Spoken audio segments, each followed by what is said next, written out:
If you want Colts talk all year long, you're in the right place. Fires it upfield, caught over the middle. Michael Pittman Jr., there he goes! He's at the 40, he's at the 30, slips out of a tackle, 20, 10, 5, touchdown! Michael Pittman Jr. takes it 75 yards to the house. Big run, angling left, 40, he's at the 30, down the near sideline, 20, 15, 10, 5, touchdown! Jonathan Taylor, a 49-yard gallop to pay dirt. In the Indiana Union Construction Industry radio studio, let's get the podcast started. You know, when it comes to the scariest part of the NFL schedule, here we are. This is the week that always frightens us, no matter what the records are, no matter if it's early in the season, if it's late in the season. Colts at the Jacksonville Jaguars. Coming up this weekend, week number 5, 9 straight road losses to the Colts, or to the Jaguars for the Colts. 8 of them in Jacksonville. One of them we have to throw the asterisk in there. It was in London in 2016. Bill, I mean, I've been there for 7 of them. We were grounded for 2 years during COVID, right? So I wasn't there in 20 or 21. But I've seen a lot of these losses, and a lot of people like to ask me, you know, what are the common denominators? Why can't the Colts get it done? And I don't have an answer. I have no idea, because you've had some bad Jacksonville teams. You've had some teams for the Colts that have had what should be a lot of urgency going into these games, namely into the 2021 season. Yes. When the Colts, all they had to do was win that game against a 2-win Jacksonville team, and they would have punched their ticket to the playoffs and didn't get it done. Bill, it is absolutely mystifying why the Jaguars have had the Colts number in this series. There's no answer for it. I mean, it just happens. You go down there and, you expect to play well. You expect to win a football game. Jacksonville comes ready to play. Yeah. And for whatever reason, the Colts haven't been ready to play down there. And, oh, by the way, an 0-4 team this weekend, and they are favored against the Colts. Go figure. Exactly, because, well, you know what? They're a wounded animal, so to speak. Their backs against the wall, so they're going to come out firing. So it's going to be a tough game for the Colts, but you know what? They just have to go down there and just take care of their own business. Worry about the Colts, and that's all they have to do. Yeah, absolutely. All right, Casey, trivia time here right out of the gate. And Bill, feel free to chime in here. All right, the 9 losses for the Colts, 7 different starting quarterbacks in that time, in those losses to the Jaguars. Can you name the 7 Colts quarterbacks that have started? The Colts quarterbacks. Correct. Okay. So you've got Luck, Rivers, Wentz, Ryan, Brissett. Jacoby Brissett, yep. You're missing 2 more. Gardner Minshew. Gardner Minshew last year. And he was really old at the time. Hasselbeck? Matt Hasselbeck. Ooh. Attaboy. Hey, all That's the one right. that would have stumped me. Attaboy. Yep. Wow. God. God. I thought you were asking me to name the Jags quarterbacks. No, I can do that too. I know you can throw in like Cody Kessler. He's got a victory. Trevor Lawrence for 3. Lawrence. Blake Bortles for 3. Gardner Minshew for 2. Both sides of the ledger there for Yeah, Gardner. man. No. Cody Kessler, and the starting quarterback the last time the Colts beat the Jaguars in Jacksonville 2014. Chad Henne. It would be Chad Henne. I knew who the quarterback was the greatness last of time Chad the Colts won. Henne. Jeez, man. Yeah. He's going back a ways You now. know, the way you started this all off, I knew that it was October, and we had 4 out of 5 on the road, so it kind of fits the mold for everything you talked about. Spooky. But yeah, this when you said scary, I this thought you trip were talking to about Jacksonville Halloween, is. being October, being Halloween doesn't matter coming if up. it's- And yeah. It doesn't matter if it's week 5, week 18. Yeah, it fits. It's tough sledding Man. down there. So hopefully the Colts can erase some bad memories coming up this Sunday, week number 5, as the Colts look for their first division win of the season. Try to get back on the winning side of things here inside the AFC South. Only 1 game back are the Colts of the first-place Houston Texans going into game number 5. So, all right, so we're loaded here today on the podcast. A lot to talk about. We'll discuss the game in detail. Why are the Jaguars struggling, right? They're 0-4. They're really banged up on defense. Offensively, they're only scoring about 15 points per game. Trevor Lawrence has lost 9 straight personal individual games. That's the longest losing streak for him in his career. So we'll talk about the ups and the downs when it comes to Jacksonville. Speaking of that, for the Colts, we're talking about things that are trending up after 2 wins and some things that still need to be picked up going into divisional play, with the Colts playing back-to-back games on the road inside the AFC South. First Jacksonville and then the Tennessee Titans. Also joining us here today will be Will Fries, the offensive lineman. He started almost 30 consecutive games dating back to 2022. He's a mainstay mainstay along this offensive line, paving the way for the Colts ground game. That's really off to a strong start. Jonathan Taylor's feasted behind the likes of Will Fries and company, so he's going to join us on the show. And also, Bill, I don't know if you know this, but Casey's new nickname is it's not Casey Vallier, it's Queso Vallier, the moniker given to him by the great Jeffrey Gorman. Queso, Because my queso, man huh? here, my man loves Taco Tuesday. I do. I love the Taco Tuesday. Taco Tuesday is right in his wheelhouse, so therefore, Queso Vallier. How many nicknames do you have, Casey? That's my second one, and both of them happened here. The one and only Matt Conti came up with Showcase a handful of years ago, and then as of earlier this week, Jeffrey actually texted Conti and said Showcase is now going by Queso. So it was news to me. Is it but Queso like Cheerio, or was it QU? Is that Yeah, like the cheese? like the cheese. I think it was it all because when we have Taco Tuesday, there's always that queso bar as well. And Jeffrey is all about watching what he eats. So he says the queso, he can't have it, but he smells it every time. So, and this is diving into Jeffrey a little bit. So he'll come over and he'll smell my queso to get his fix. And then, that is so weird. It's right on par with that Gorman. Is weird. I really don't want you to smell my cheese, sir. If you could take your sniffer out of my cheese, like what in the... What are we doing? All right, but anyways, Queso made a lot of bold calls, and his bold predictions last Sunday against the Steelers, they all came true. You went on a big limb and said Michael Pittman Jr. was going to have a big game. Who saw that coming? Right, from the Colts' nobody. top receiver who got a contract extension and got paid mega bucks in the offseason. Great prediction by you. Yes, But yes. you also said the Colts would win, and they did. So we're going to put all of that knowledge to the test this week on Queso's calls as it relates to Colts and Jaguars coming up on Sunday. So we're going to do that to close out the show. I like it. I'm putting myself out there because there's a really good chance. You really did. This is going to be a one-time thing because my bold predictions, who knows how bold they really are. All right. Well, we're bolding the headline of the week here, and that obviously pertains to the starting quarterback for the Colts, Anthony Richardson. Right now, fellas, the Colts are in a little bit of a dilemma with their starting quarterback. He started 8 games. He's been knocked out of 4 of them with injuries. The latest one, obviously, is with the hip. Joe Flacco came in, tip of the cap to Joe, and his professionalism, his maturity, being able to come in and lead the Colts to a victory. But, Bill, it's like this cloud over the Colts franchise that's not going anywhere until they figure this out. What do they do with Anthony Richardson? By the way, we don't know if he's going to play on Sunday as we sit here and tape this show. This is Thursday, so the Colts have practiced once. They're going to practice 2 more times, Thursday and Friday. We don't know what the injury report's going to be, full clarification there. But as of right now, it's kind of 50-50, kind of murky on his availability for game number 5. So, Bill, what are the Colts to do? And I'm not being funny. Like, I'm legitimately wanting a roundtable conversation with this. What can the Colts do to protect Anthony Richardson in the running game? Because it's not like they can pull back on calling design runs, because if you don't tap into that, you should not have drafted him 4th overall. Exactly. So he is here for a reason. How can they maximize his availability while also staying dynamic as they want to be with Anthony Richardson on the field? As you said, the reason they drafted him was because of his talent. Right. His talent of being able to run the ball and being fast. And, he also has the attribute of being a big young man as well. So with that, for the most part, he can run over a lot of guys out there in the football field. But should he? That's the question. Right. I don't think personally, I don't think he should. Yeah. Right now, because I think he can run the ball, but also, well, I should say this. It depends on the situation. If it's 4th and 1, you need a yard, well, he has to run over someone if someone's in his way, I believe, to get that yard. Time and situation. Yes, exactly. Right. But if no one's there, if the defender is coming after him, I don't think he should try to run over someone. Get as many yards as you can, get down or get out of bounds. Right. Because he's a quarterback that the Colts want to develop, want to be real good in this offense, and he can be good in this offense because he has the talent to do it, talent to run, talent to throw the ball.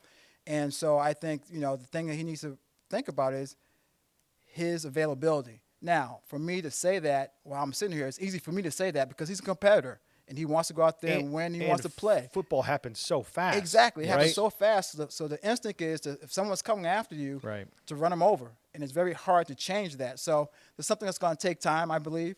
I believe he can do it.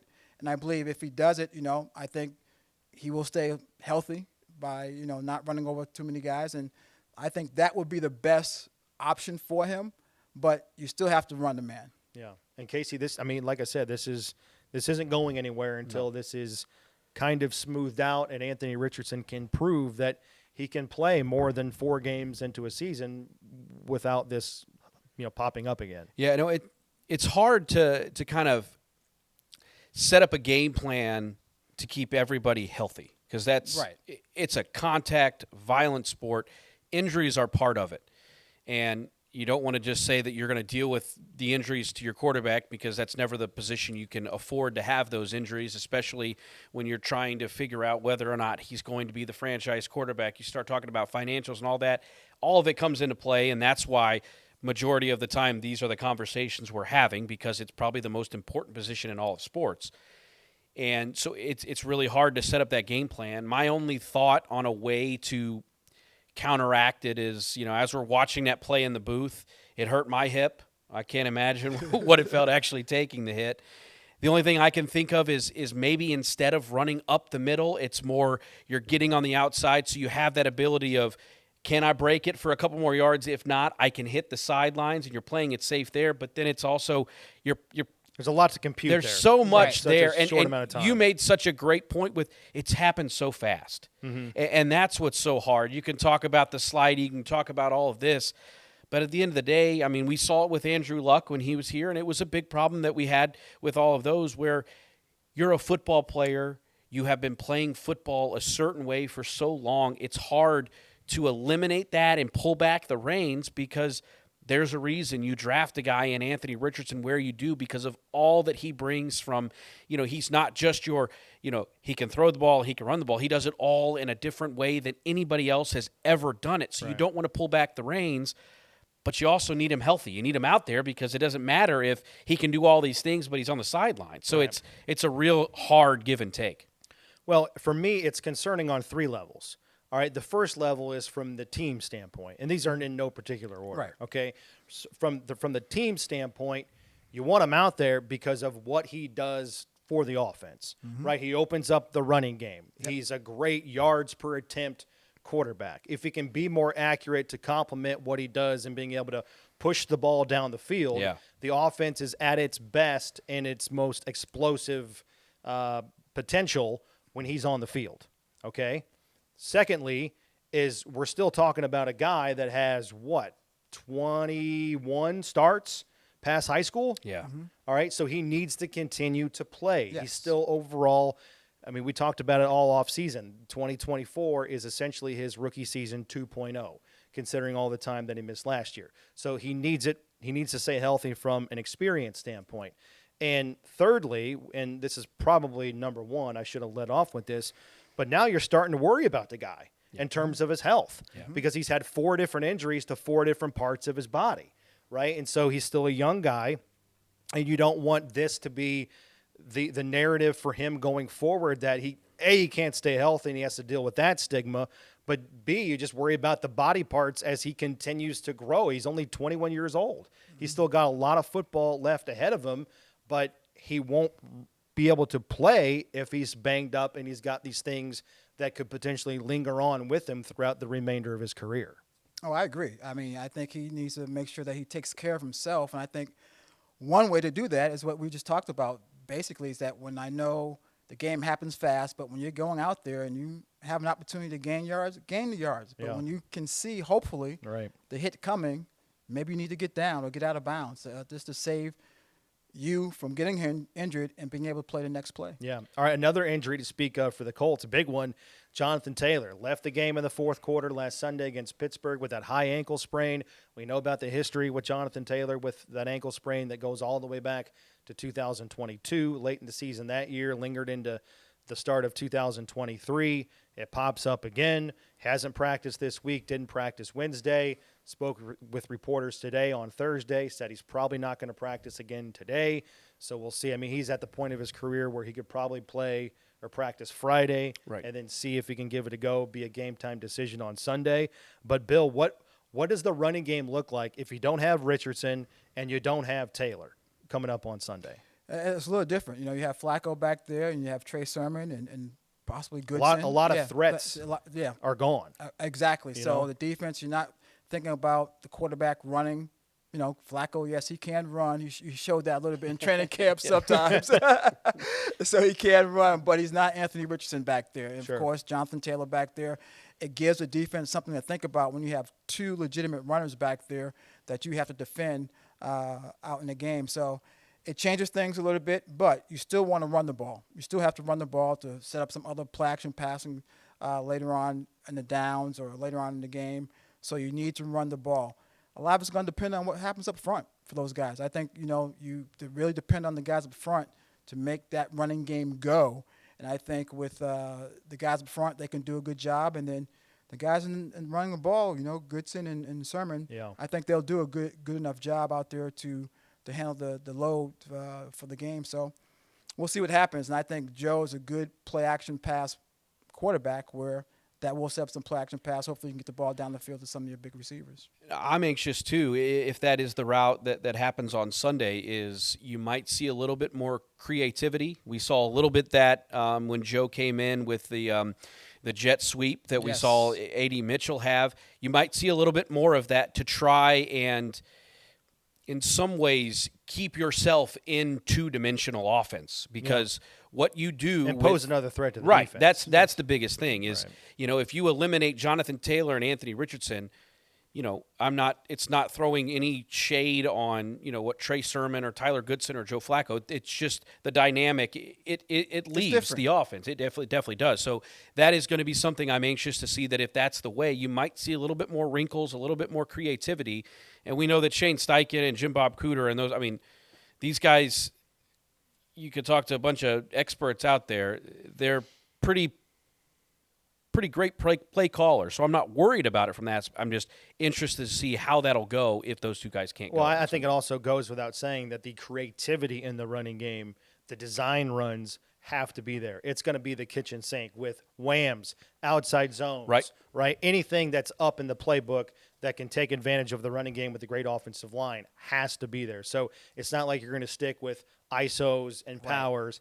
Everything up in the running game has got to be available to call because you don't have the threat of Richardson opening up holes for Taylor and vice versa because of the threats of them being together on the field at the same time, right? So you're not going to be able to kind of pull that linebacker or pull that defensive end for just a split second because he has to respect Anthony Richardson. Well, he doesn't have to do that now that Joe Flacco is on the field, potentially. So, again, we'll see what comes up on Sunday in terms of their availability for their arguably top two players on offense, quarterback and running back. All right, the Colts are 2-2. They're on a 2-game heater here. We're going to talk about the areas that are trending up going into this Jags game. The big one, the rushing defense. All right, the numbers in the last two games, Chicago and Pittsburgh, the Colts are just hammering teams against the run. The rushing defense has been on fire. In the first two games, we know about over 400 yards allowed to both Houston, or combined, I should say, to Houston and Green Bay. What is the difference in the running game? What is going on schematically from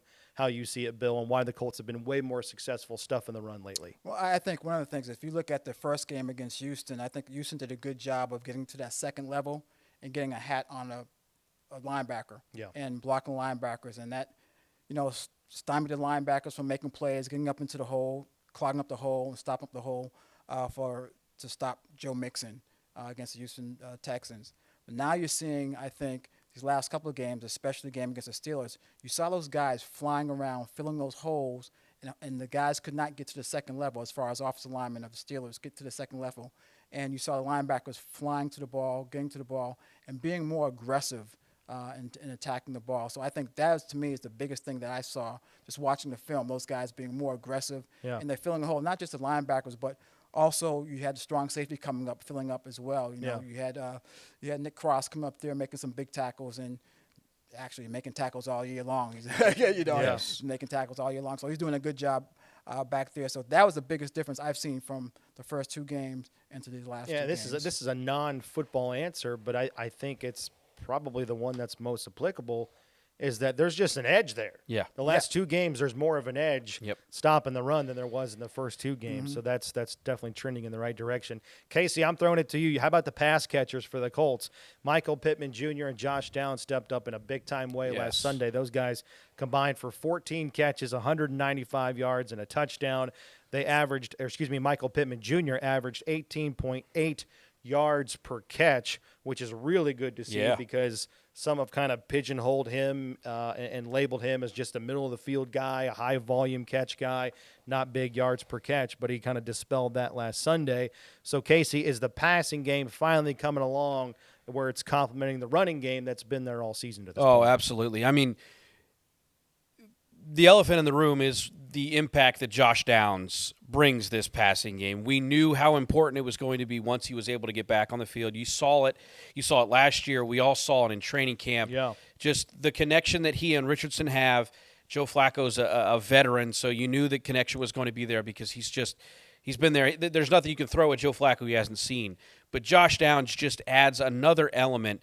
And what you saw out of Michael Pittman was, I think, a little bit more last week of what he's been trying to talk about the last couple of years, that he is more. He wants to offer more, and I think you saw a little bit more of his game on Sunday that, it's one of those things we have to continue to see it to make it, put it into existence that it's going to be there.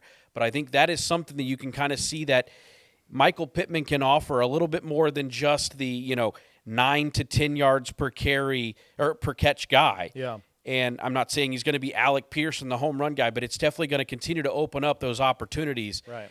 And, we've talked about those three guys. We know the importance that Josh Downs has brought the last couple of weeks. We knew Michael Pittman was going to break out. Alec Pierce has been dynamic. And we can't stop talking about A.D. Mitchell because he continues to get open. The connection hasn't been there yet. I know that at some point it will because you keep getting open. At some point it's going to start clicking. Yeah. And if you can add a fourth dynamic weapon into that passing game, I mean, what the run game is, especially with Taylor and Richardson. It is one of the best that's going on in the NFL right now. But the way the passing game is coming on, it could really continue to make this offense an absolutely lethal offense here in Indy. Yeah, AD only with 2 catches so far in the season. But you're right. He's got a couple drops. But he's open. He's open. Right? He is getting separation. That's the you'd be concerned if he wasn't getting open, but that's the thing. He is getting open. And Bill, you know that. I mean, that's the big one of the most important parts exactly. of being For a rookie coming into the league, that's the biggest thing you're looking at. Can he get open? Yeah. Can he create separation? If he can create separation, then he's doing a good thing. Just a matter of timing. Those guys working on their timing, getting their timing down, he'll be fine. It's just going to take some time. All right, that's the good. Let's talk about the things that need to be brought up to the next level as the Colts look to go over 500 for the first time this season. All right, let's talk about just total defense. We talked about smashing the run. That's good, but the overall volume needs to come down because the Colts are getting timely stops, yes. They're making some game-changing plays with the sacks and the tackles for loss and the takeaways, right? The Colts have 5 takeaways in the last 2 games, which – no coincidence, those are wins. They only had 1 takeaway in the first 2 games. Those were losses, right? But the Colts rank last in the NFL in total yards. They're giving up almost 400 yards per game. They've allowed the most third down conversions in the NFL, which is leading to a large amount of time spent on the field. So I'll pose it to Casey first. Can the Colts dominate the worst offense in the NFL, one of the worst offenses in the NFL this weekend? The Jaguars, as we said, they're only putting up about 15 points per game. They've got some injuries on their offense. I don't know if Evan Ingram's going to play. Right. And Trevor Lawrence is really struggling. Can the Colts defense put it all together coming up this weekend? No, I mean, I think you have to. If you want to get a win, I think it starts there. You have to continue to kick this team while they're down. I mean, you talk about 15 points per game, and you look at all the weapons they have. It's one of those things. Right now they're down. You got to keep them there because it's an offense that if it gets going, I mean, we all know what Trevor Lawrence can do. There's a reason that this guy was so highly touted coming out. He's put on some really good tape in the NFL. He is in a bad slump right now. I mean, you talk about 9 straight losses. Not at all what we would anticipate from a guy in Trevor Lawrence. But the weapons that he has, that they can break out and do it in a hurry. So I think it's a really good time to have this team because they are kind of hearing the outside noise. You've got people asking about job security and play calling and why can't this work, and is it time to start thinking about maybe Trevor Lawrence not being the guy?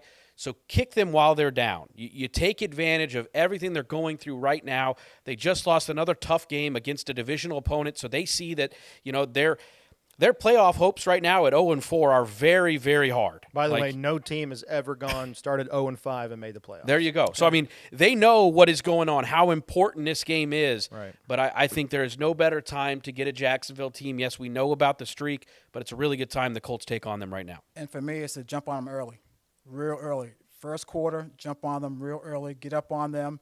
Just like last week, yeah. Yeah, just like last week. And a lot of times what happens, you guys – And they've been giving up a lot of points. Yes, they have. Yeah, and then guys will say, you know what, here we go again. And if they get that mentality, then you know what, they're done for the day. So I think the Colts, if they can jump on them early and play the run like they've been playing the run the past couple of weeks, then as Trevor's been struggling, maybe he struggles again in that regards. But they do have some weapons out there, as you said, Casey. Yeah. They have weapons. They have Etienne in the backfield, have Bigsby in the backfield. Yep. They've been averaging over 5.5 yards per carry, so they can run the ball. And you mentioned Ingram. Don't know if he's going to play. Evan Ingram at tight end because he's been out with an injury, but he's a good weapon for them. And then also Christian Kirk. You know, then you have Brian Thomas, the young guy. So they have weapons. It's just a matter if they can put it together. But I think if you jump on them early, it'll be very difficult for them to get on track and try to come back and win the game. All right, our last level to kind of bring up here, hopefully this is part of the game that shows up Sunday for the Colts. How about special teams? Field goal reliability, all right? Matt Gay was 2 for 3 last week, but he missed from 54, so that now means he's missed 4 of his last 5 field goals from at least 50 yards dating back to last year. He's 0 for 2 from 50-plus so far this season. Bill, how much of a concern is this for the Colts in the kicking game, right? When Matt Gay comes on the field for a substantial field goal, right, let's say 45-plus, where are you right now in terms of confidence? Well, before, I think the question was asked before, and I wasn't concerned before. But now I have to think twice about it now. He coming on the field, if it's a 50-yard field goal. And you still have to think about that in regards to, okay, where do you have to get to on the field to feel comfortable where he can make a game-winning field goal? Because under 40, he's been automatic. Right, exactly. Right? It's the longer field goal. It's a longer field goal, so that changes your play calling. That changes some of the things you do on offense. You know, what do you have to do as far as to get in field goal range where you feel comfortable for him? So it is a concern, but I think he will fight through it. I think he will get through it. As long as he keeps on working at it, I think he will get better at it, and it will, come through. I think there will be a game where the Colts are going to depend on him to make a big kick, and I think he will be able to produce and make a big kick. I mean, it is crazy to think that this is the conversation we're having because we all remember back to his, 4 50-yard field goals against Baltimore. That's just a year ago. When he was brought in, he was one of the most consistent from 50-plus. And, I mean, he'll be the first to admit he's in a slump. He doesn't know what's going on. He thinks everything, pregame and practices, I don't get paid for those kicks, but the ball's flying off my foot well, everything's going good. In some ways, I'm going to relate this back to kind of basketball mentality, like shoot or shoot. And I think right now he's just in a slump, and he's just got to see one go in. There you go. And the importance of one going in, it's going to just change the whole thing. So there you go. I'm with Bill. I think he's going to get over this slump. He just has to see one go through. I like that. There you go. Well done. Shoot or shoot. You miss 100%. Kicker's kick. You miss 100% of the shots you don't exactly. Take. Wayne Gretzky and Michael Scott said that, by the way. Michael Scott. I would love to just requote other people and just say, and Matt Taylor. Just steal their line. Just steal and take credit for it. Been doing it for years, right? All right. Well done right there. Matt Gay looking for some more consistency. A guy up front that's part of a very consistent group. That's Will Fries, starting right guard for the Indianapolis Colts. That running game is top 5. Jonathan Taylor is feasting behind that unit. Will Fries is our guest here on the Official Colts podcast today. We chatted with him earlier today about his consistency, his great season, and how the Colts are trying to get over 500 with a win this weekend.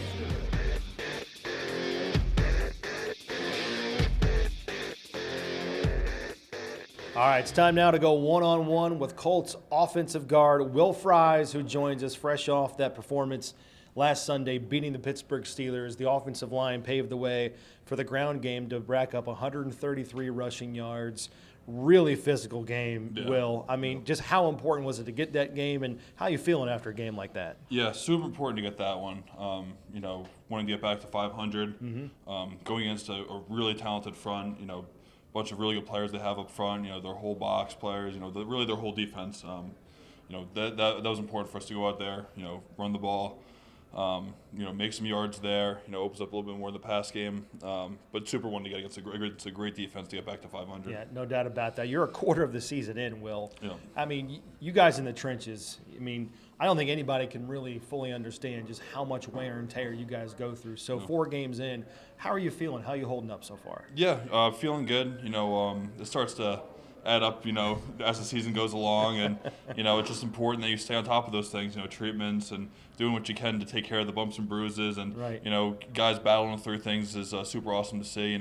You're never going to be healthy in right. this league, but to have 5 guys go out there and battle through things, and it's not always easy. It says a lot about our group and their mindset and how important it is to each other to be out there right. for each other. So it's awesome to see. In a normal week, when you're playing Sunday to Sunday, yeah. 1 o'clock game to 1 o'clock game, what part of the week do you feel good, like feel normal, coming off a game like last week against Pittsburgh? Yeah, you're never going to feel good on Monday. Maybe Tuesday rolls around, you did your massage or your treatments or whatever, you start feeling a bit better. But right. then, obviously Wednesday, Thursday are heavy workload days, so you're going to get right back after it. And they do a good job of taking care of us when they need to, but it's time to work then too. So.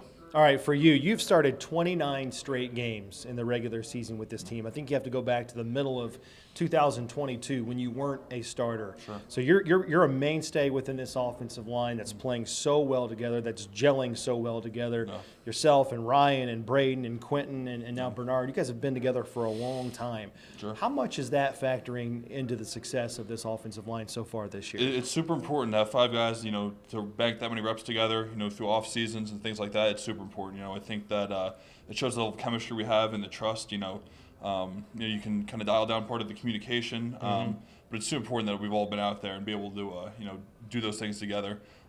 Credit to Tony for, keeping us all together and, making that important, part of that offensive line, that the 5 of us are playing as one together. So that's super important. Yeah, you brought up Tony Yeah. Sperano, Yeah. your position coach. He's been here the last couple of years. Yeah.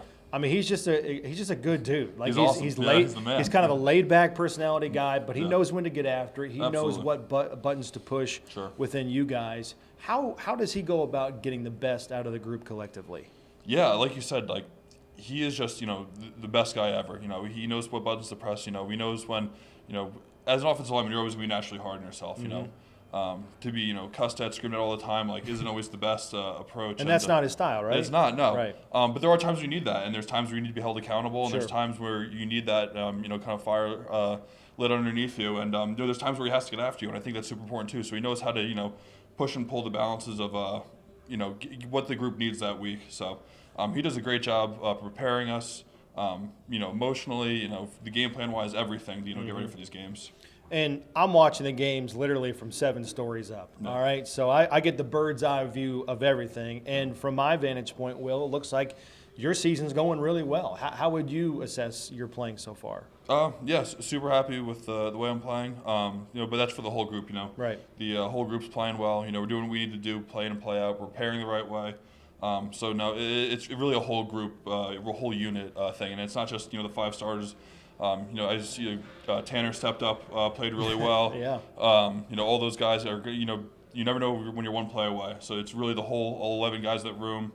Tony and Watt preparing us. It's the whole group that's doing well. Yeah, you brought up Tanner. You guys have been incredibly healthy, knock on wood here, Yeah. right? This whole season, Yeah. outside of that one game with Ryan Kelly last week, Yeah. not being able to go with the neck. So here Sure. comes Tanner Bortolini. Yeah. What a story, right? Inactive the first 3 games of the season, Yeah. comes in, his first NFL start, his first NFL game of any kind. And, oh, by the way, the guy across from him is freaking Cameron Hayward. Yeah, Hall of All right? Famer. Right, exactly. So how did you help him last week, and how impressed were you with how he handled that situation? Yeah, I think as you go along through the off season and training camp, quiet guy.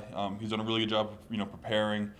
doing extra. He's here really early, taking care of himself, doing things after practice to get ready. So I think when your number is called upon, he stepped up and was ready for the moment against a really good defensive front.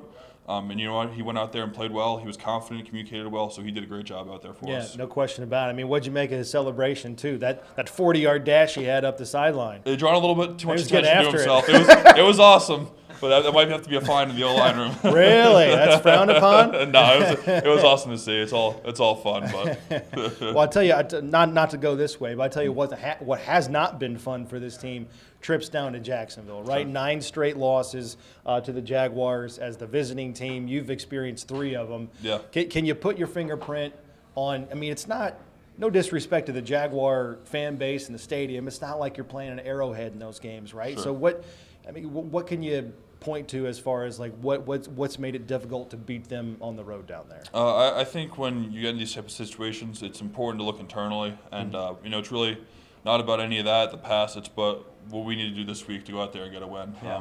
You need to go out there, prepare really well. Go down there and be confident, and it's about us and playing to our standard. Yeah, defensively, what do you notice about them on tape that can give you trouble? I know they got Sure. a lot of injuries on that side of the ball, but still, guys that are in the NFL for a reason. What stands out to you about the way they play defense? Really good front. They have a bunch of really good defensive linemen. They're really good at rushing the passer. The defense front is super strong, so it's going to be an important week for us to be on our details, our preparation, and get ready for these guys, because it's going to go down there. It's going to be a hard game to get a win, so we got to go down there and be ready. All right, so you got Jacksonville coming up this weekend, Tennessee the week after that. I'm not trying to make you step out of your process of one game at a time, but in saying that, here the month of October, 4 out of 5 on the road. Do you look at this stretch in terms of the urgency that the team needs in order to put your best foot forward, knowing that this is a critical time of the year in terms of the schedule, because you have a bunch of road games and 3 of them are against the AFC South? This is a really important time of the year. Absolutely. And to your point, kind of looking ahead, but every week's important. Sure.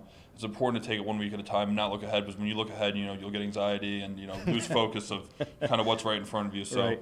I think it's important to kind of go down there to Jacksonville, play the best that we can, get a win there, and then look ahead. And obviously, like you said, a bunch of road games. It's always going to be a challenging environment no matter where you're going. Yeah. But we just got to take it 1 week at a time, kind of like I said, and we'll let those other games take care of themselves when we get there. No doubt about that. Hey, last thing, I love asking guys this question. For you, when you guys punch the ball in the end zone with a great rushing play, like from Jonathan Taylor or Trey Sermon, and you hear the roar of the crowd at a home game, would you rather experience that with the adrenaline of the crowd, or do you love the fact that you can go on the road and do those things and then you just relish in the silence of breaking 50,000 people's hearts at the same time? It is pretty awesome at home when you can celebrate with those guys and you hear the crowd go crazy, but there's something pretty satisfying about going right? on the road, punching one in, and you hear that deafening silence. Yeah.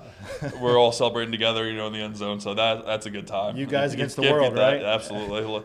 It's always been the mindset. 100%. All right, Will Fries, the Colts and the Jaguars coming up on Sunday. The Colts trying to erase this curse in the streak of 9 straight losses down in Jacksonville. Absolutely. Will, appreciate your time, man. Good luck. Let's get it done.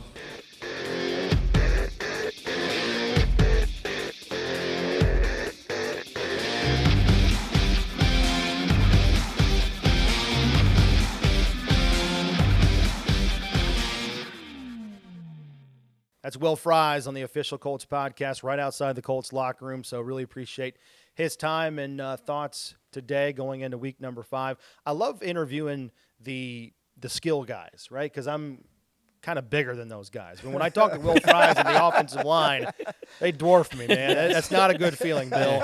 It's not a good feeling when you feel inferior to a guy that can just pound you into the ground if he really wanted to. Yeah, those are some big he guys. He can flick there. you off like a fly. Yeah, I know. If he gets upset with one of those questions you ask him, I say, what? Chump. Get out of here. Last time I'm doing this podcast. So essentially what you're saying is every other week now we're going to have Josh down. Yeah, exactly. You got him high. Bring back T.Y. Hilton. I like it. All right, Queso. We're putting you on the hot seat here again. Casey Vallier, a.k.a. Queso. He loves his cheese. He loves to, dip those tortillas. I'm telling you, man. It is some good stuff right there. But you earned the moniker Queso. It's time for your calls. Queso's calls. Relate them here to the Colts and Jaguars on Sunday. We'll see what you got, and we'll see if Bill and I agree here. So my first one, this is better be good, by the way. This is very, very bold, and I'm gonna. You talked about you want to put your name there where you can take a moniker. I'm gonna steal something from. I'm giving you credit, but I'm stealing something that Matt found this week. I think the Colts will score on every first half possession they have this week against the Jags. Nice. The Jags, since week 2, they have allowed opponents to score 11 of their 12 first half possessions. Think about that. You talk about the offense is struggling in Jacksonville. Right. Essentially, in the first half, they're down because 11 of the 12 possessions that opponents have had, they've scored points on. So that's a really tough hill to climb out of. So I think the Colts will score on every first half possession, whether that's 3, whether that's 5. I think every single one they find points. And to take that a step further, Houston scored on 3 of their 4 first-half possessions. There you go. And then if you go to a game prior where they got shelled by the Bills, man. Buffalo scored touchdowns on all 5 of their first-half drives. I do have a question, though, Casey. Okay, here we go. And by the way, no, you cannot steal them from me. These are your calls. Not like Matt said something fun, I'm going to use it. Come on. My prediction is mine, but I'm giving a little bit of context to my prediction from you. All right. Would weather play a part in this? Yeah, weather does seem to be like it's going to impact Sunday, but I'm saying, you know what? They're going to fight through it. Regardless. Okay. I like it. It favors the run a little bit more with some rain in the forecast. I like the Colts running offense by all means. Okay. We're scoring some rushing scores. I like it. All right, Queso's call. We need to put the queso back into the microwave there. Heat that one up a little bit. This one better be hotter. Okay. Come on now. So this one, I'm not really going outside the box, but in some ways I am because I mentioned before we know what Trevor Lawrence is. This guy, he was taken first overall. We knew what he did in high school, college. Yep. He's been so successful. It hasn't been this year. I think it continues on Sunday that he completes less than 60% of his passes. The Colts right now, I mean, opponents I think they're completing 68% of their passes through the first 4 weeks. Among the top in the league, I think the passing – all of it combined, I think your defensive line continues to create that pressure. It causes Lawrence to be off, and I think he continues.